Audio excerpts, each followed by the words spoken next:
Saya terlupa nak start rakaman tadi. Okay ya.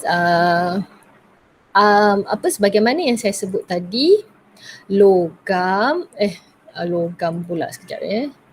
Okey, alloy, okey ya, alloy adalah campuran logam. Okey.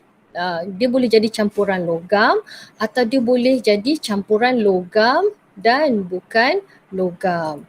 Okey, sebentar ya, saya nak tengok dekat mana kita nak tengok sampel jawapannya.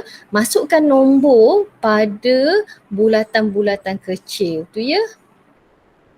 Okey, masukkan nombor pada bulatan-bulatan kecil tu. Okey. Make sure bila dia nombor tu dalam bulatan kecil baru nampak dia punya kontras lah. Baru kita boleh determine baru kita boleh nampak dengan jelas apakah nombor dia kan. Okey.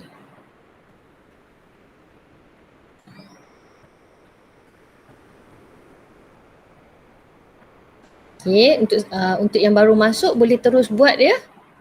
Boleh terus buat. Nombor masukkan ke dalam circle warna putih tu ya.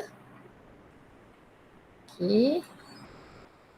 Nombor terus masukkan dalam circle warna putih. Alright, saya lampirkan dekat sini ada satu sampel jawapan. Okey, nombor 1 ialah keluli kan. So keluli ialah sila rujuk dekat Google Meet ya. Keluli yang mana satu? Okey, keluli yang kita nampak macam batang besi yang lurus tu tetapi dia punya surface ada pattern. Ada pattern spiral kat situ. Itu keluli. Keluli ni yang kita selalu nampak jadi besi ceracah untuk buat pembinaan kan. Okey. Nombor 2, gambar cendera mata tu lah. Itu adalah pewter. Okey, gambar frame, gambar cendera mata tu. Okey, itu pewter. Nombor 3, gangsa. Nombor 3 gangsa. Yang gambar yang saya tunjukkan sini ialah antara hiasan dekat rumah lah. Candle holder. Nama dia. Okey, nombor 4, nombor 4 ni ramai yang betul ya, loyang.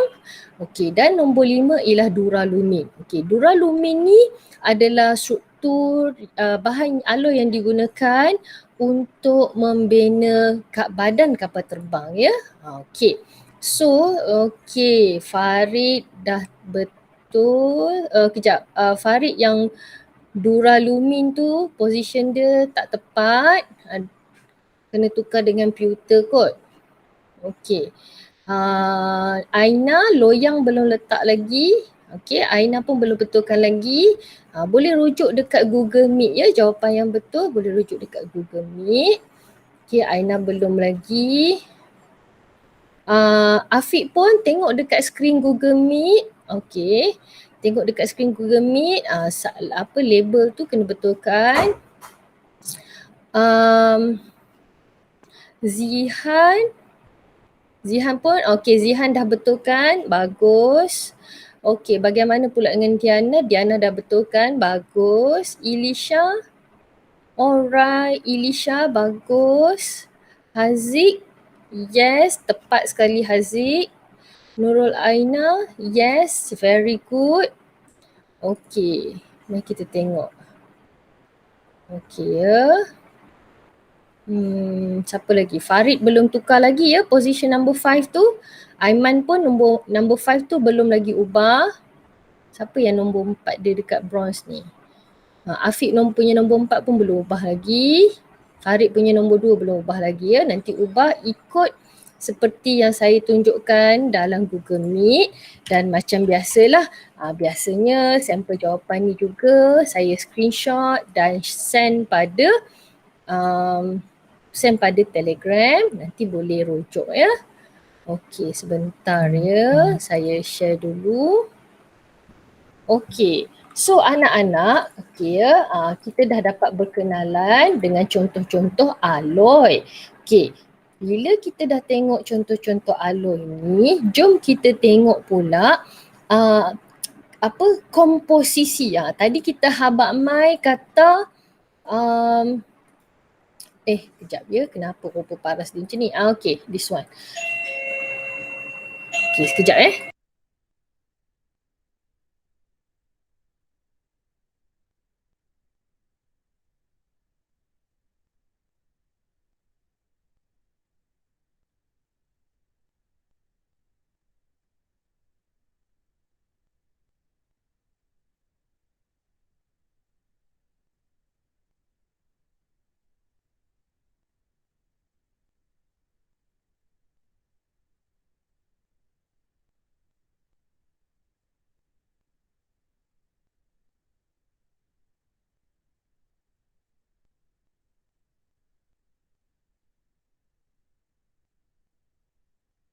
Oh, sorry for the pause. Ada delivery pula. Anak-anak semua tengah kelas online. Tak ada siapa boleh ambil.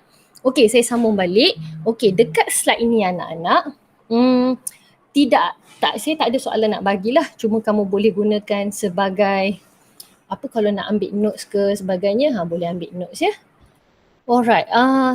Tadi saya ada sebutkan dekat sini. Bahawa sekejap Okay. Saya ada sebutkan di sini bahawa alloy adalah gabungan atau campuran beberapa jenis logam lah.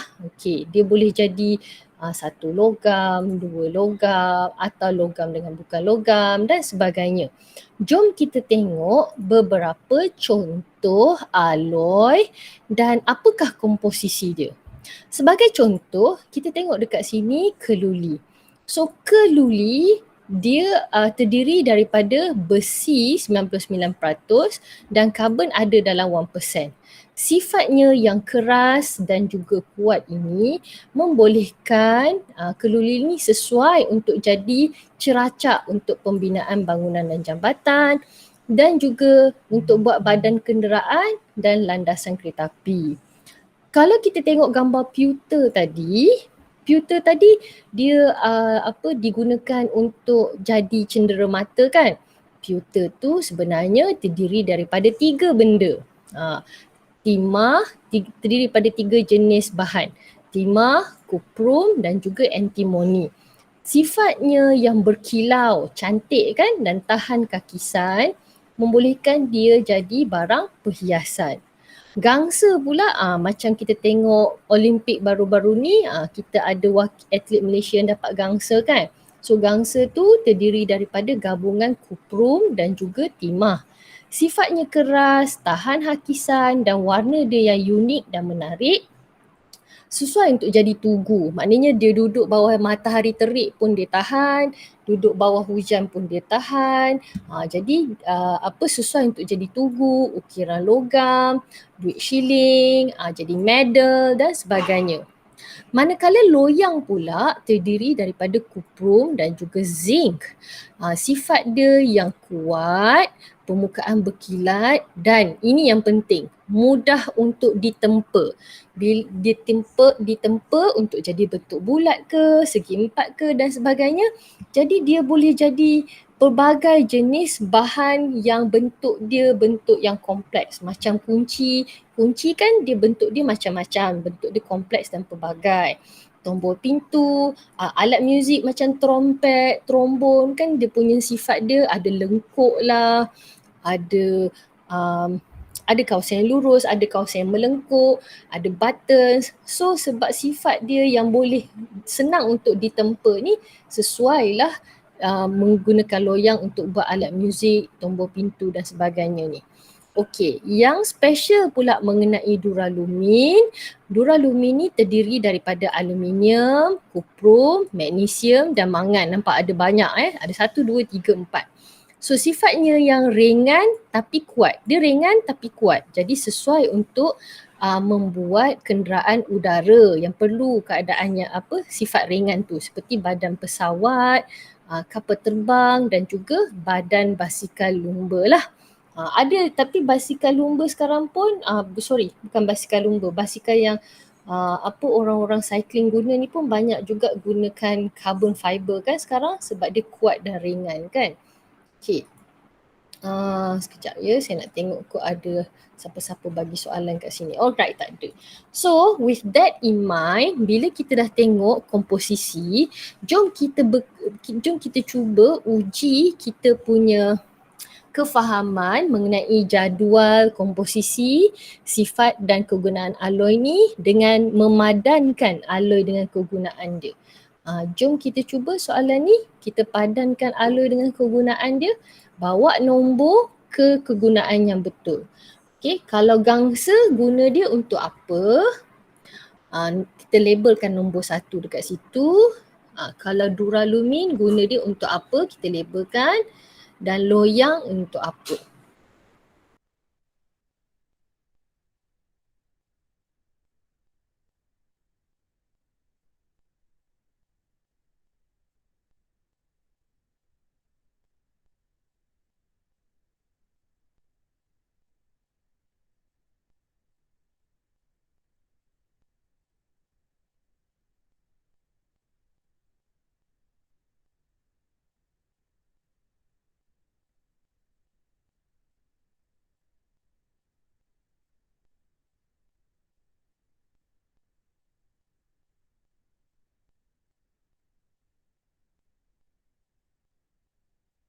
Alright, very good ya.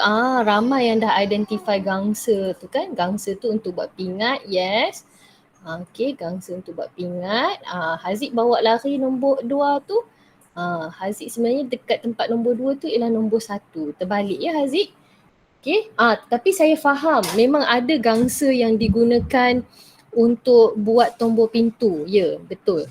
Memang ada. Tetapi dalam konteks soalan ni, sebab loyang tak digunakan untuk buat medal atau buat pingat, so gangsa lebih sesuai lah kat situ. Loyang tu kita guna sebagai buat tombol, dan nombor 3 duralumin tu, duralumin paling kita ingat kan, digunakan untuk membuat badan kapal terbang. Very good.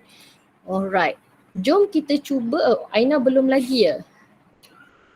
Irisha tolong tukar position 2 dengan 3 tu. Afiq pun kena tukar 2 dengan 3 tu punya position ya, terbalik ya. Terima kasih. Alright, very good. Siapa punya nombor 3 belum kali ni? Kristina nombor 3 kat badan kapal. Allah. Saya yang salah, minta maaf, saya salah baca. Badan kapal terbang tu nombor 2 ya. Ya Allah, minta maaf. Betul tadi yang Ilisha label tu ya. Minta maaf ya anak-anak. Badan kapal terbang ialah duralumin. Entah kenapa saya baca duralumin tu nombor 3. Ya Allah, minta maaf ya. Maafkan saya ya, saya terbalik. Saya yang terbalik. Anak-anak dah betul dah. Sorry Farid, kita tukar balik ya. Nombor 2 dekat badan kapal terbang ya. Mata saya sengit pula pagi ni. So Farid tukar. Okay, good job Farid. Kristina nombor 3 letak dekat tombol pintu ya Kristina. Ilisha punya okay. Ilisha dia pemikiran dia memang out of the box. Dia label pun out of the box. Tapi betul ya. Label Ilisha tu, good job Ilisha. Alright, jom kita cuba lagi satu soalan. Okay ya, dekat sini ada soalan dia ialah cuba kamu namakan alloy W. Kamu rasa alloy W tu apa? Duralumin ke, keluli ke, gangsa? Okay, alloy W ni mana satu? Okay, dia terdiri daripada besi dan karbon. Cuba kita ingat balik, besi dengan karbon tu hok mana se? Keluli ke duralumin? Ke gangsa? Gangsa confirm bukan ya? Pandai dia. Okay. Okay ya, cuba fikir, cuba identify mana satu. Alloy W tu dia ada apa tadi? Besi dan juga karbon. So apakah jawapannya? Okay, pilih salah satu ya. Siapa belum jawab lagi ni? Okay, Afiq, Aiman, Kristina, cuba pilih mana satu? Aina, Dania, Diana, pilih mana satu? What do you think?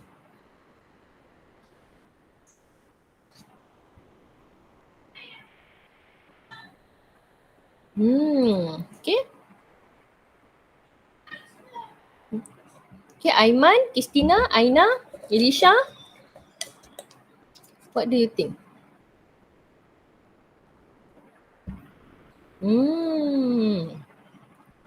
Okay. Okay, ramai juga jawab duralumin ni. Okay, jom kita tengok soalan balik. Alloy W terdiri daripada besi dan karbon. Bila kita tengok duralumin tadi, duralumin tu kan anak-anak, komponen dia ada 4. Tapi alloy W ni ada 2 saja. So jawapan dia ialah keluli. Alright, jawapan dia keluli ya. Tolong tukar. Okey, jawapan dia keluli. Okey, Aiman dengan Haziq tolong tukar. Jawapan dia ialah keluli. Bagus Tanya. Alright, jom kita cuba lagi satu soalan ya. Okey, dalam loyang antara pilihan-pilihan berikut, yang manakah atom asing dalam loyang? Ada pilihan-pilihan jawapan kan? Antara apa tu? Mari kita tengok.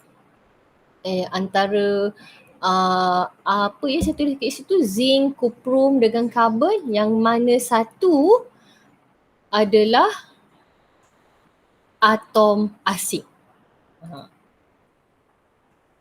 Okey, boleh pilih tak mana satu?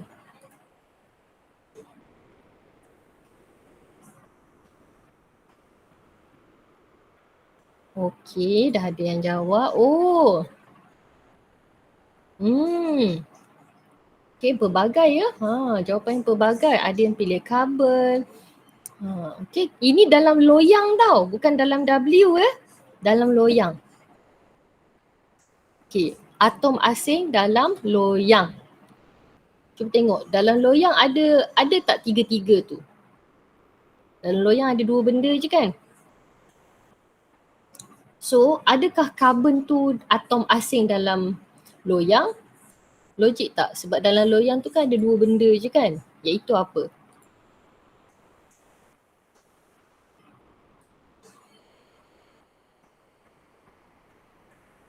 Okay, ramai lagi belum jawab ni.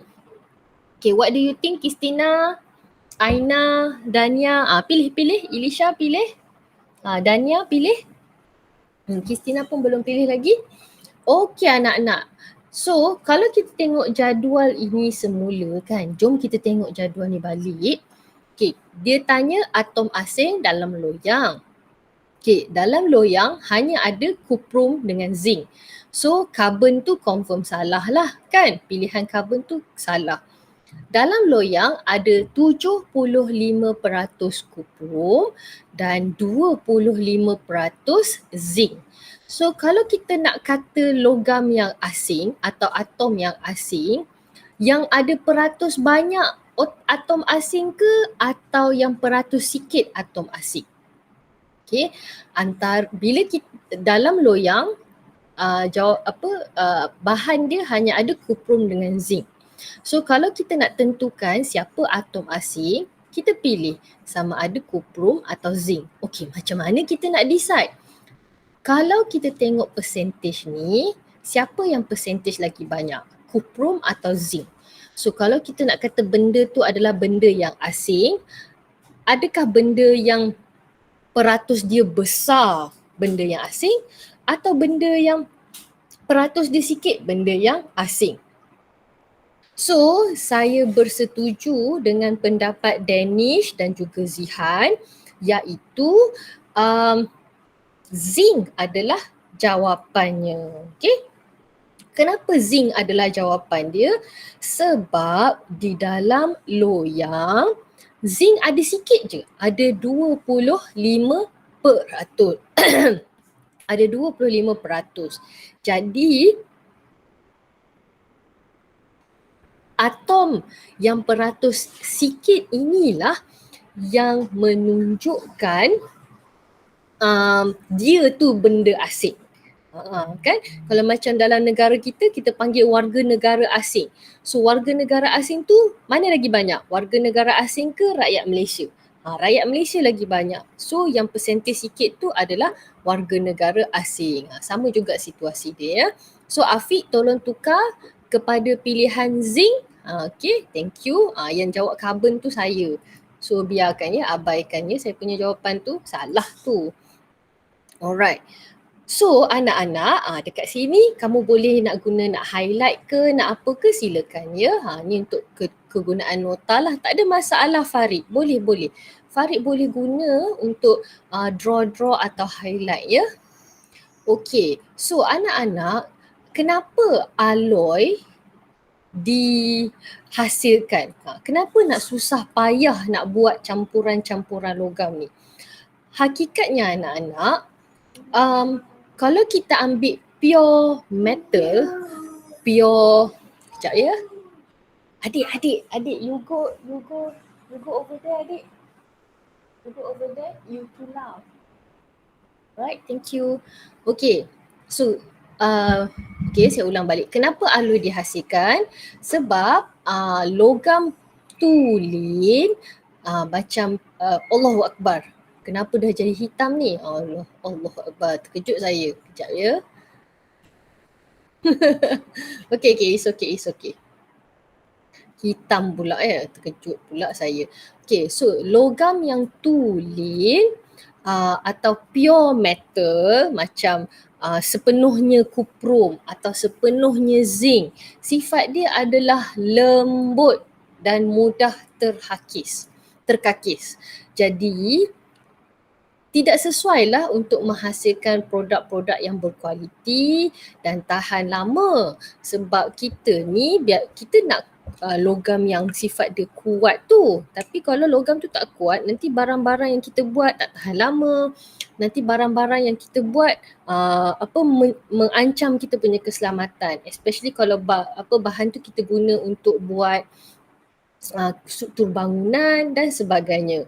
Jadi logam-logam yang kita plan nak guna perlulah kita tu convert kepada bentuk alloy dalam satu proses yang dikenali sebagai pengaloyan. Pengaloyan untuk menambah baik ciri logam tersebut.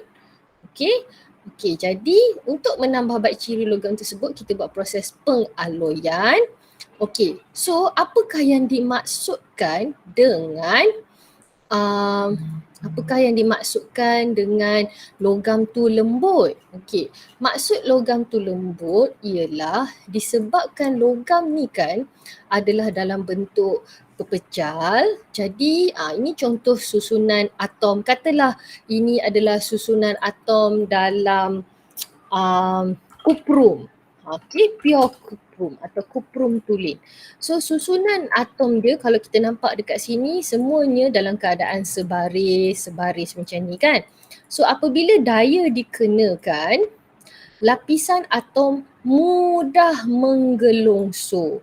Jadi menyebabkan berlaku perubahan bentuk pula kat situ. Bentuk dia berubah, nanti logam ni tak bolehlah menjalankan fungsi dia dengan lebih baik sebab bentuk dia dah berubah. Kenapa bentuk berubah? Sebab logam ni lembut. Kenapa dia lembut? Sebab atom yang membina logam ini mudah menggelongsor. Apabila kita buat pengaloyan, kita telah mengubah susunan atom yang ada dalam logam tersebut. Sebagai contoh, katakanlah ini adalah susunan atom untuk keluli. Katalah ini keluli ya. Okay. So ini adalah keluli. So kalau keluli dia punya dia punya atom tulen dia terdiri daripada besi katakan ya. Kejap, mana saya punya ni? Okay. Dia buat smiley pula kat situ ya. Okay, I see you. Okay, so bila atom asing diperkenalkan, katalah atom asing ni adalah saya guna tulisan merah ya. Atom asing dia ialah kat sini. Okay, atom asing dia ialah karbon. Sebab nak buat kululi kan.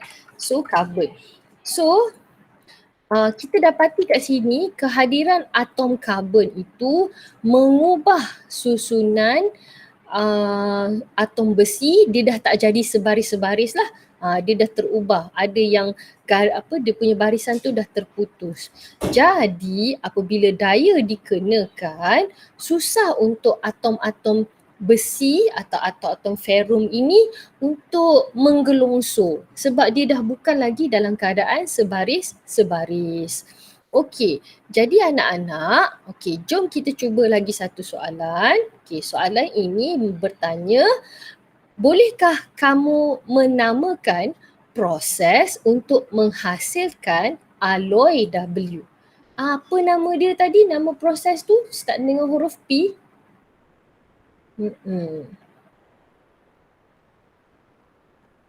Apa nama dia? Tolong tulis jawapannya.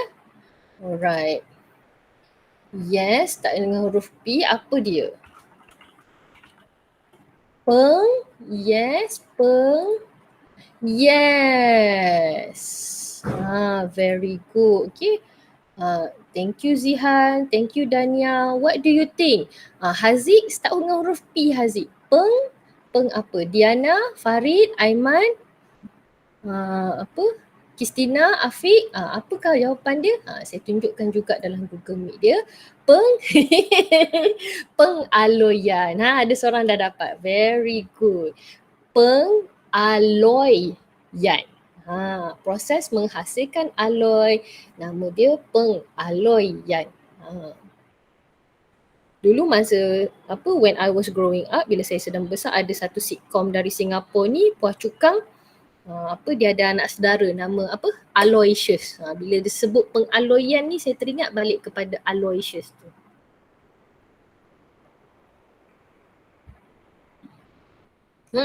Kan? Oh, kamu pun sempat tengok ya Puah Cukang. Oh, saya tak adalah tua sangat ya. Betul, kasut boot warna kuning ya.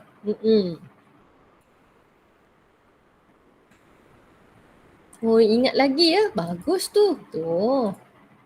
Okay, good. Very good. Good job everyone. Okay ya. Tinggal Ainan Christina je belum jawab lagi ya. Okay, proses dia adalah pengaloyan. Alright, jom kita tengok soalan yang seterusnya. Soalan yang ni kena lukis. Okay, bolehkah kamu lukiskan susunan atom berlabel bagi alloy W?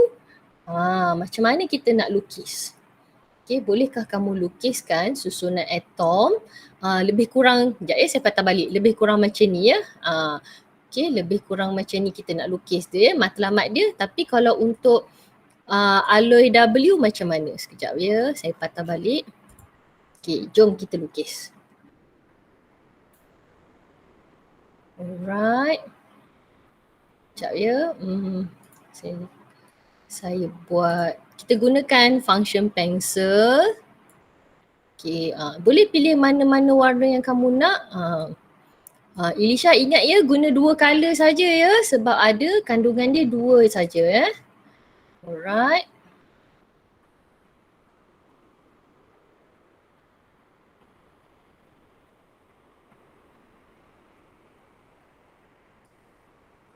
Okay. So saya nampak ada yang dah mula jawab tu. Wow, besarnya dia punya circle. That is good. Okay, teruskan. Okay, teruskan. Oh, dah ada beberapa dah jawab ya. Bagus. Okay. Okay, Afiq, kita kalau untuk Afiq, paling senang dan untuk Dania juga, paling senang kamu guna pencil tool Dania. Bila guna pencil tool tu, kamu adjust. Dania adjust size dia. Bila Dania adjust size dia, dia boleh jadi besar, boleh jadi kecil.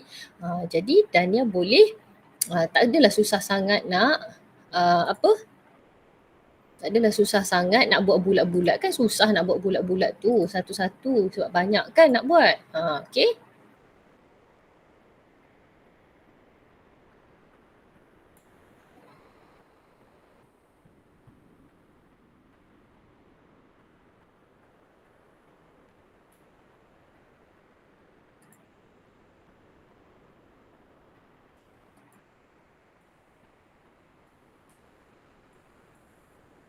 Okay. Boleh guna gabungan warna apa-apa, tapi ingat kita hanya kita hanya buat 2 warna sajalah, sebab alloy W hanya mempunyai 2 jenis bahan, komposisi dia 2 jenis bahan sahaja. Okey, saya nak tengok jawapan yang lain-lain. Oh, alright Farid. We have the same thinking ya, biru dengan merah. Orang Johor ke Farid? Ya. Semangat JDT.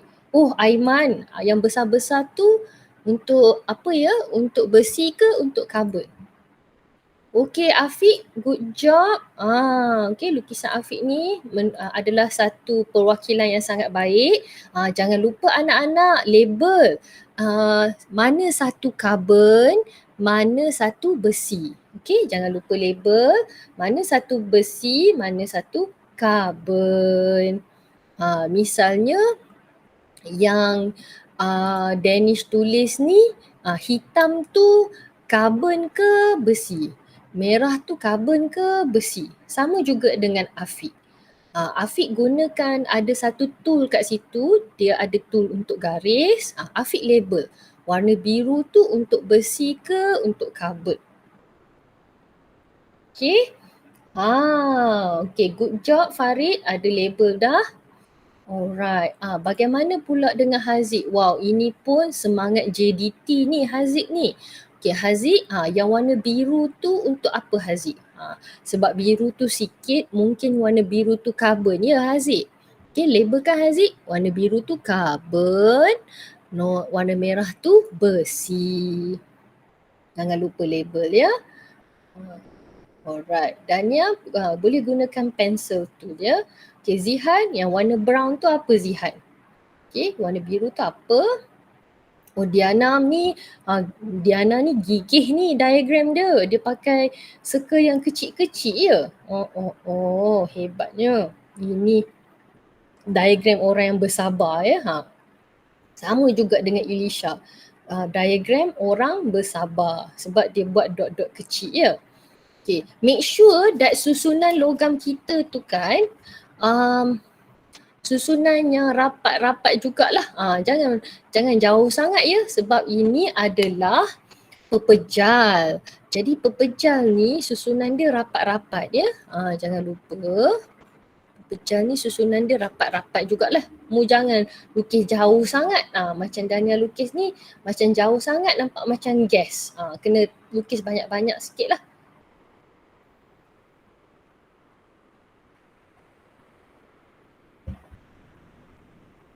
Danish, make sure lukisan dalam petak. Gigihnya Danish. Okay, I salute you. I salute your kegigihan. Bagus. Okay, buat dalam petak je Danish. Okay, ni cantik ni warna pink dan biru ni. Elisha sila label ni. Elisha warna pink ke purple tu set? Magenta kot. Warna magenta tu ialah besi kot ya. Warna biru tu adalah karbon. Okay, saya tunjuk satu sampel kat sini. Thank you for your submission Danish. Okay, cuma apa ejaan dia bahasa Inggeris pula karbon tu ya. Okay, sikit lagi. I give you another 1 minute untuk update. Kebanyakan kamu tinggal nak label je ni. Yang lain semua okey dah. Ya. Okay, Diana pun dah nak habis dah Diana, tinggal label. Alright, carbon tu Elisha label dekat yang warna magenta, bukan warna biru. Sorry. Besi tu dekat warna magenta. Label carbon tu dah betul dah Elisha. Label besi tu kena yang satu lagi, yang warna purple, magenta. Tak sure dah warna apa. Okay, Aiman, good job. Zihan, good job. Diana tinggal nak label.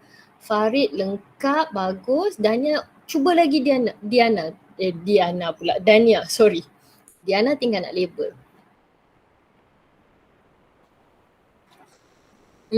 Betul tu Afiq, saya setuju. Saya setuju dengan label Haziq. Hebat dan tepat sekali ya. Okey anak-anak, minta maaf saya lock screen. So, kita dah sampai ke penghujung kelas. Saya nak recap balik sedikit demi sedikit apa yang kita dah buat pada hari ini. Sambil saya recap tu, saya nak minta tolong isikan refleksi aktiviti kita pada hari ini.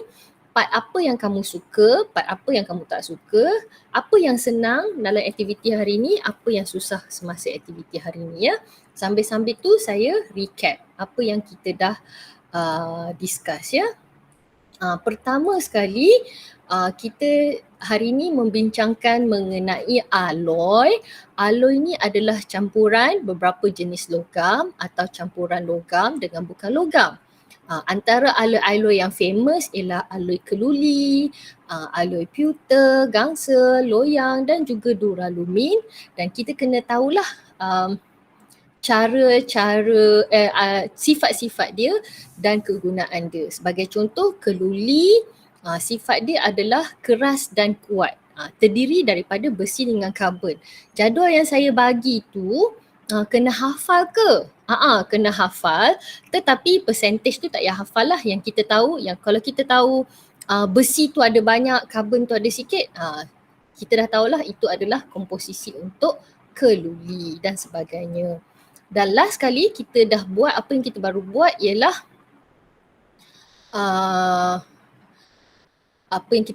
kita lukis susunan atom apabila dalam keadaan logam tulen dan dalam keadaan alloy. Okey, betul ke orang cakap apa?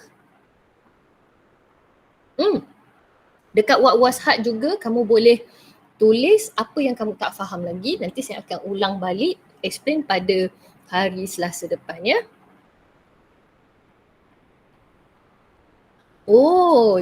Ya. Apa? Besi atau metal is not from earth ya. Not from earth. Okay. Sebenarnya logam-logam yang ada di muka bumi ni adalah berasal daripada daripada bintang-bintang kan. Memang it comes from meteorit dan juga bintang-bintang. So untuk pembacaan lanjut saya akan share pautan yang berkaitan. Nanti kalau tak sure lagi, nanti boleh tanya saya balik ya. Siapa yang tanya tadi? Link ni saya akan tukar kepada student pace so that nanti kamu boleh buat rujukan semula. Especially untuk orang yang masuk kemudian, nanti buka balik link PEDEC ni. Pada slide nombor 1 adalah link untuk attendance hari ni ya. Okay Danish, nanti saya hantar link tu dekat artikel tu dekat Danish ya. So that is all for today. Thank you so much for coming to class. It is always a pleasure to teach you all. Sangat senang saya mengajar kamu. Semua pun very responsive. Sangat suka. So sekian. Wabillahi taufiq wa hidayah. Assalamualaikum. Terima kasih cikgu. Terima kasih cikgu. Sama-sama. See you. Arigatou sensei. Sama-sama Danish. Terima kasih Masuk Takif. Terima kasih Dania. Terima kasih Farid.